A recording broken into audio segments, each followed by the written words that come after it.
The woman at the corner table had been watching him all night. Silky black hair, eyes like dark honey, lips that promised secrets. Marcus raised his fifth ouzo and toasted toward her. She smiled and stood up. She left the Aegean blue without looking back.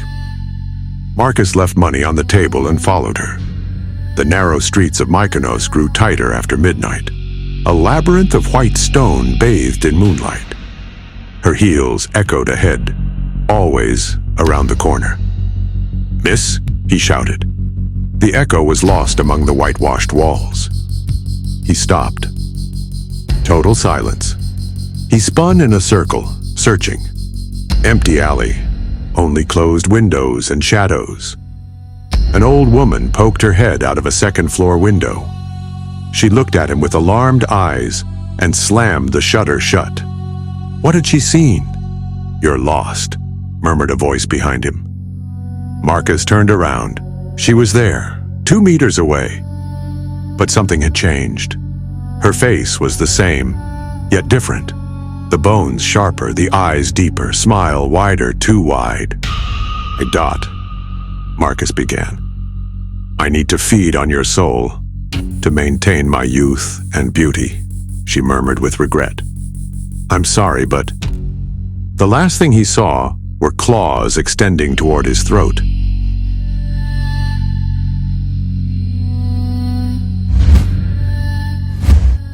The body appeared at dawn. A fisherman found it among the rocks, face frozen in absolute terror. 5th man in 2 months. Same pattern. Lone tourist, no visible wounds, expression of pure horror. "Another one," Dmitri murmured, closing the newspaper. "Tourism is going to hell." "But they keep coming," Sophia said from behind the counter. "For the legend, for morbid curiosity." The Poseidon Cafe buzzed with nervous conversations. Tourists consulting maps, locals whispering theories. No one knew what was killing the men, only that it was something that terrified them to death. The Delta flight landed in Athens at 2:30 p.m. Daniel Cross collected his single suitcase and took the direct ferry to Mykonos. He hadn't come for pleasure. 3 years investigating impossible cases, deaths without scientific explanation, patterns that defied logic. This case had all the elements: specific victims, extreme terror, local legends, and something more. Something he had recognized in the forensic photos. Check-in at the Hotel Belvedere, room with a view of the harbor. From the window, he could see the exact spot where they found the last body. "American?" asked the receptionist. "Tourist?" "Private investigator." He showed his identification. "About the deaths..." The woman's smile faded. "Ah, that. Do you know any details that didn't make it to the newspapers?"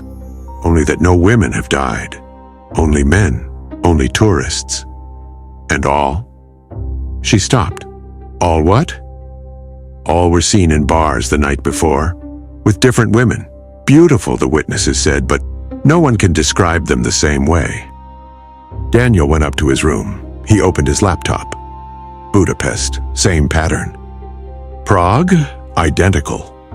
Something was hunting in multiple countries. He needed to see the official files. Local police station.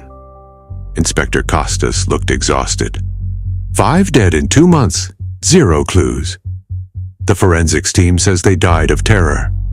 Terror of what? There are no wounds. Just horror. Witnesses? Bartenders who saw them leave with women.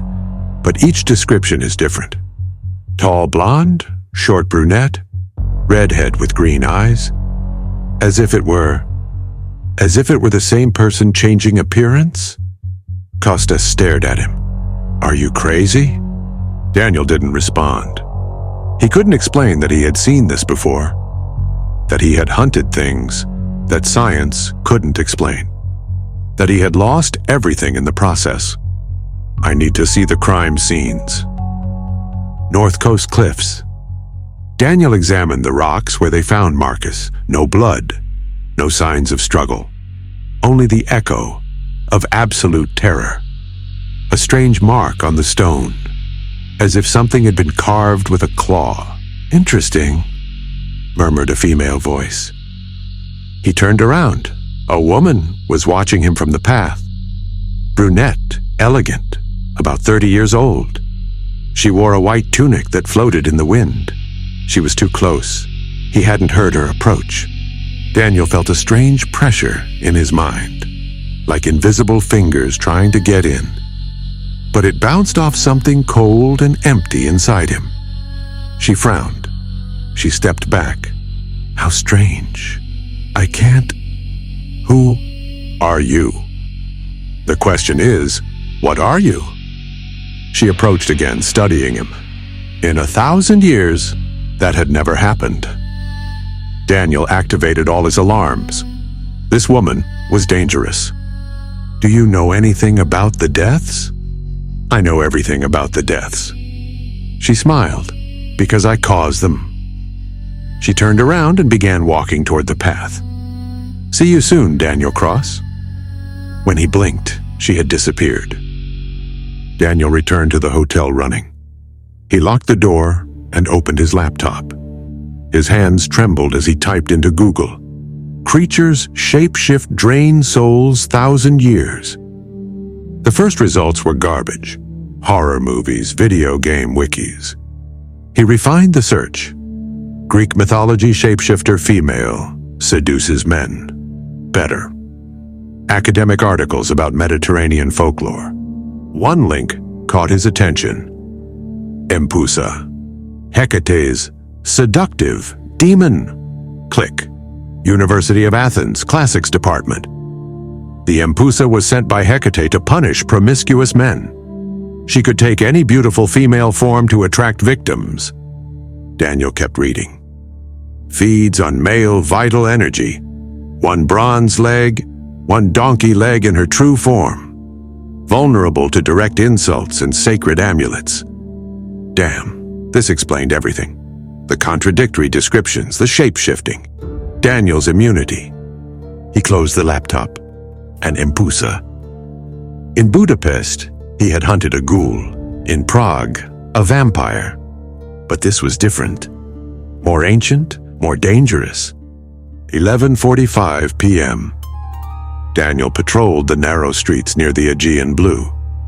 If she hunted tourists in bars, she would appear nearby, heels echoing on stone. He turned around. A redhead with blue eyes was walking toward him, curly hair to her shoulders, completely different face, but the same lethal presence. "Hello, Daniel."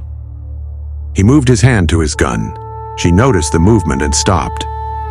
"Are you going to shoot me?" "Depends on what you want." "To talk? Nothing more." She raised her hands. "I'm curious." Daniel kept his distance. "Curious about what?" "Why I can't read you. Why you're still alive." She sat on a stone step. "No one has ever resisted me before." "How many have you killed?" "Here? 5? In total?" She shrugged. "I lose count after the 1st century." "What are you?" "Empusa. Ancient Greek curse." She studied him. "And what are you?" "Someone who hunts things like you. But you can't hunt me." She smiled. "Your soul is broken. Empty." Daniel gripped his gun tighter. "I can try." "Try it." They stared at each other in silence, the empty alley, just the two of them. Tomorrow night, Daniel Cross. He blinked. She had disappeared again. Daniel holstered his gun and walked toward the alley exit. Screams from the Aegean Blue. He ran toward the bar. The door was open, customers fleeing in panic. "Call the police!" the bartender was shouting. Daniel entered. A man lay on the bathroom floor. German tourist, face frozen in terror. 6th victim. "We just saw her," murmured a trembling woman. "Beautiful redhead. She was talking to him 5 minutes ago." Daniel ran out. He checked every alley, every shadow, nothing. Daniel clenched his jaw. The gun remained in his hand, completely useless against something that vanished like smoke. The Empusa had disappeared again, but it hadn't been a trick of light or a mirage. She was real and more dangerous than anything he had hunted in years. He ran toward the harbor without looking back. He didn't need a refuge. He needed a boat, a ferry, anything that would get him off that island so he could think and plan his next move. The sun was beginning to peek out, painting the sky a sickly orange that transformed paradise into a deadly trap. Thalia's voice echoed in his head like a persistent echo. Your soul is broken, empty. What the hell did that mean? And why was he different? He reached the dock where the first ferry to Athens would leave in 2 hours. Enough time to understand why she couldn't kill him and why he was immune to her powers. He sat on a stone bench with the cold gun against his thigh and pulled out his phone. A call to a number he hadn't dialed in years. Hello? The voice on the other side sounded rough and tired. It's Daniel. I need a favor. A silence, then a dry laugh. Daniel Cross? The ghost? What do you want now? Another creature that doesn't exist. It exists, and it's worse than anything we've ever seen. An Empusa I can't kill. Another longer silence. Empusa, you say? And why are you calling me? I thought you'd hung up your gloves after what happened with Rachel. Because this one doesn't feed on souls. It feeds on the absence of soul. And mine is completely empty. The voice on the other side hardened. Empty, eh? That's new. Where are you? Mykonos. Hell, give me an hour, I'll send you something. And Daniel, don't do anything stupid. Daniel hung up and looked at the Aegean Sea as the sun rose. The hunt hadn't ended. It had just changed rules. His phone vibrated 30 minutes later. A text message with an address in Athens and a single line, Ask for Alexis. Mention Budapest. Daniel got up from the bench when the ferry began loading passengers. There was no luggage to collect, only the gun hidden under his jacket and the silver amulets he had used in Prague. He boarded while the engine roared and the island of Mykonos slowly pulled away. But something was wrong. A blonde woman was watching him from the upper deck, too still, too focused on him. When their eyes met, she smiled and descended the stairs with movements that seemed to float over the metal. Did you think it would be so easy to escape? The voice was different, but Daniel immediately recognized the presence he had felt at the cliffs. Thalia had changed shape again. Now she was a blonde, with green eyes and Scandinavian features.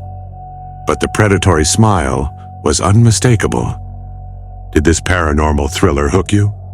If you want the final part, show your support. Subscribe, like, comment, and share. And Zodra Tui, coming very soon.